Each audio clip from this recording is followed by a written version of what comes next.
కరీంనగర్లోని భరత్ నగర్లో భారీ దోపిడీ జరిగింది. ఇంట్లో నిద్రిస్తున్న వృద్ధ దంపతులపై దొంగలు విచక్షణారహితంగా దాడి చేశారు. రాత్రి లైట్ ఆఫ్ చేసేందుకు వచ్చిన అజ్మత్ అలీ అనే వృద్ధుడిని తీవ్రంగా కొట్టి ఇంట్లోని మరో వృద్ధురాలిని కట్టేశారు. అనంతరం వారిని బెదిరించి 50 తులాల బంగారం, 20 లక్షల నగదును దోచుకెళ్లారు. బాధితుల ఫిర్యాదుతో రంగంలోకి దిగిన పోలీసులు ఘటనా స్థలంలో ఒక డమ్మీ పిస్టల్ను స్వాధీనం చేసుకున్నారు.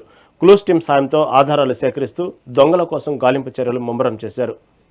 21 लाख 21 लाख अभी वही लेगा। सोना सोना 70 लाख 70 चांदी।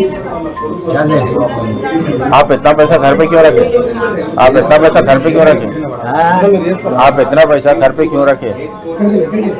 वो पैसे अभी आए थे, 1-2 चिट्ठियों के जैसा मेरा किराया आता रहे ना, मैं जमा करता 50 तक ही आता था और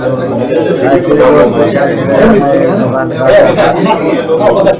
1 लाख रुपया आते थे। जमा करने के बाद में बच्चा ये मार नहीं पिस्टल है ना, इनके पास पिस्टल है ना कुछ। पिस्टल उसके पास पिस्टल थी सबके पास और चाकू थे। कितने आदमी थे? 9 आदमी थे। 9 आदमी थे। हमने सोचा था मैं लाइट बंद करूंगा बोल के गया, वो डोरा दबा है क्या? तो ये कर लिए है हमारी में।